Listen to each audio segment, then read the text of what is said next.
Selamat pagi, selamat siang, selamat sore, selamat malam. Saya Robertina Catherine Metwa, mahasiswi pendidikan jarak jauh program studi ilmu komunikasi.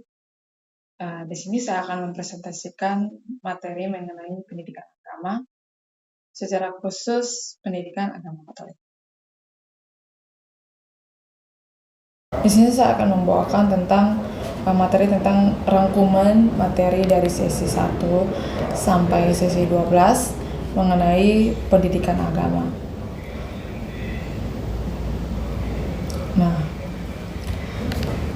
pembahasannya, materi yang saya ambil yakni tentang prinsip kaidah agama, filsafat ketuhanan dan prinsip agama, tesis tentang manusia, konsep kemanusiaan dan kitab suci, membangun kerukunan antar umat beragama, konsep dasar sumber-sumber hukum, dan ilmu pengetahuan dan teknologi.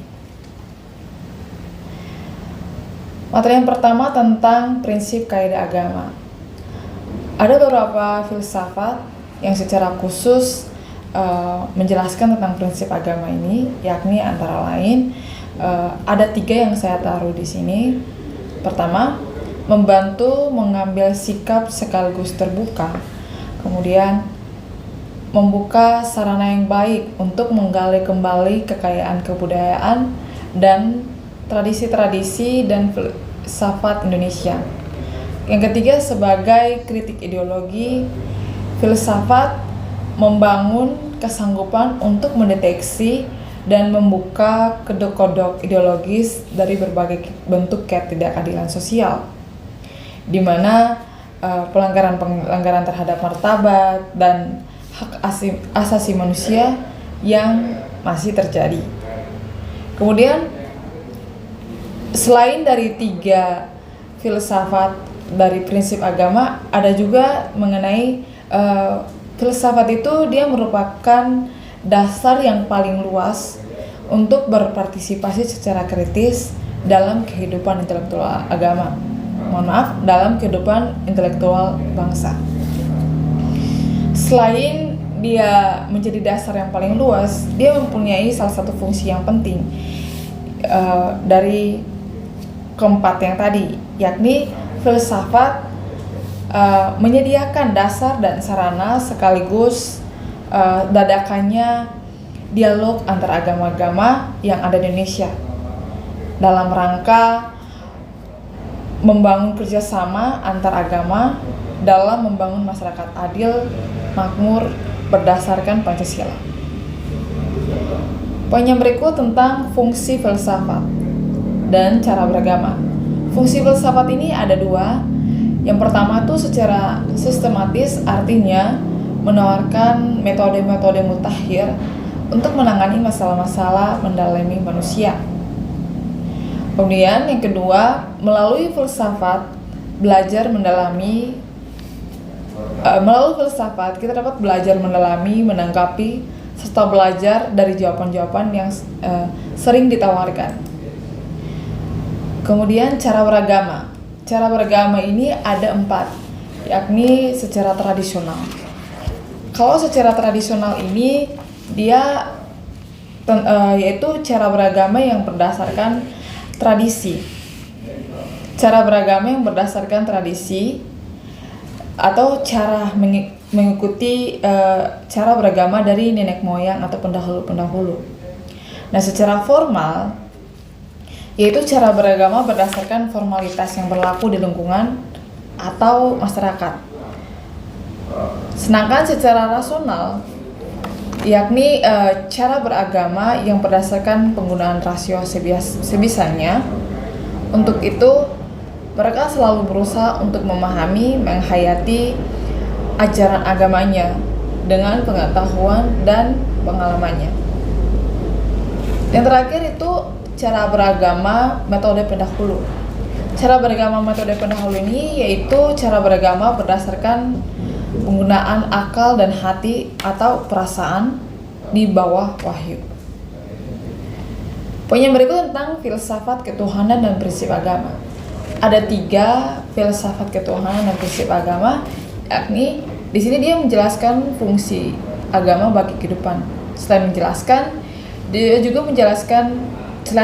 fungsi, dia juga menjelaskan prinsip-prinsip agama dalam kehidupan. Kemudian menjelaskan sumber ajaran agama. Jadi di filsafat ketuhanan dan prinsip agama ini dia menjelaskan fungsi, prinsip, dan sumber ajaran agama. Fungsi agama bagi kehidupan itu ada banyak. Di sini saya ambil ada 6. Antara lain, dia sebagai sumber moral, dia sebagai sumber informasi dan metafisika.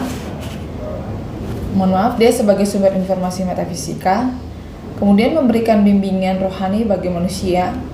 Dia sebagai pedoman bagi hidup individu maupun kelompok atau orang banyak ya sama saja. Kemudian mengatur tata cara hidup manusia, dan dia pedoman perasaan keyakinan. Selain 6 ini ada juga mengenai pedoman dalam bentuk nilai-nilai hidup. Kemudian tentang fungsi agama ini juga sebagai pedoman rekreasi dan hiburan. Yang berikut tentang tesis tentang manusia. Tesis tentang manusia ini ada 2, yakni Homo erectus dan Homo religius. Homo erectus dia menjelaskan bahwa manusia itu makhluk yang tegak lurus. Oleh karena itu, kemampuan tegak lurus karena berdiri dan tegak pendiriannya dalam menghadapi kehidupan serta menitik beratkan pada unsur-unsur vegetatif. Selain Homo erectus menjelaskan bahwa manusia adalah makhluk Tuhan yang mencapai pemenuhan dirinya dalam kehidupan bagi yang lain. Maksudnya yang kuat akan memiliki hak yang lebih besar daripada yang lemah. Hakikat manusia ini tentang hakikat penciptaan manusia yang semata-mata hanya untuk beribadah pada Tuhan yang Maha Esa. Nah, menurut para ahli agama, ibadah yang dimaksud adalah ibadah yang menyangkut hubungan antara manusia dengan Tuhan yang Maha Esa, atau hubungan vertikal maupun hubungan manusia dengan sesama, atau hubungan horizontal. Selanjutnya mengenai konsep kemanusiaan dan kitab suci. Konsep kemanusiaan dan kitab suci, yang pertama tentang konsep kemanusiaan. Nah, kemanusiaan adalah sifat yang hakiki yang membedakan manusia dengan makhluk lain. Nah, pada dasarnya yang membedakan manusia dengan makhluk lain adalah martabat manusia, karena manusia memiliki kemanusiaan yang inheren. Kemanusiaan yang inheren itu seperti apa? Maksudnya apa? Yakni hubungan yang erat antara sesama manusia. Yang berikut tentang membangun kerukunan antar umat beragama. Di sini dasar filosofis kerukunan antar umat beragama yakni ada 3. Adalah yang pertama rukun. Orang Indonesia yang khususnya orang Jawa selalu mengedepankan kerukunan dalam kehidupannya.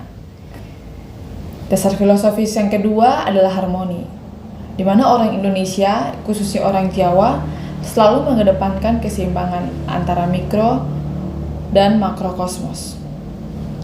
Poin yang ketiga tentang selamat. Orang Indonesia khususnya orang Jawa sangat menjaga keselamatan baik dengan sesama manusia dan Tuhan. Ini adalah 3 dasar filosofis kerukunan antar umat beragama. Yang berikut tentang makna kerukunan umat beragama. Makna kerukunan umat beragama dia mengajarkan tentang toleransi, kerjasama dalam kehidupan masyarakat, saling pengertian, dan menghargai kesetaraan dalam pengalaman ajaran agama masing-masing. Yang berikut tentang konsep dasar sumber-sumber hukum. Nah, sumber hukum agama Katolik itu ada 3, yakni yang pertama adalah kitab suci, kuasa mengajar atau magisterium, dan yang terakhir gereja dan tradisi suci. Yang terakhir yakni ilmu pengetahuan dan teknologi. Nah, ilmu pengetahuan dan teknologi ini Melalui pemahaman tentang literasi, teknologi, dan kebutuhan ciptaan manusia atau umat Katolik tertantang untuk mengerti, memahami, memutuskan, dan melakukan hal yang mungkin tidak memberikan rasa nyaman pada awalnya. Ini sekaligus menjadi panggilan pemuritan dalam konteks global untuk berani menantang kebiasaan zaman dan partisipasi dalam tugas kenabian Kristus yang telah diemban sejak pembaptisan. Nah, kemudian karena teknologi diciptakan oleh manusia dengan kemampuan yang diberikan oleh Tuhan, maka dengan kata lain, teknologi merupakan kehendak Tuhan. Maka tuntutan bagi semua orang Katolik atau umat Kristiani adalah menggunakan teknologi dengan memperhatikan kebutuhan ciptaan. Nah, umat Katolik juga atau umat beragama lain juga perlu mengerti dan memahami berbagai macam teknologi bersama literasinya. Nah, dalam konteks menjaga keutuhan ciptaan, sehingga aplikasi pendayagunaan teknologi sebagai anugerah Allah yang bermanfaat bagi kehidupan dapat berjalan tepat dan berdaya guna. Sekian pemaparan materi dari saya. Apabila ada yang kurang, saya mohon maaf. Dan Assalamualaikum warahmatullahi wabarakatuh. Salam sejahtera, salve, dan shalom.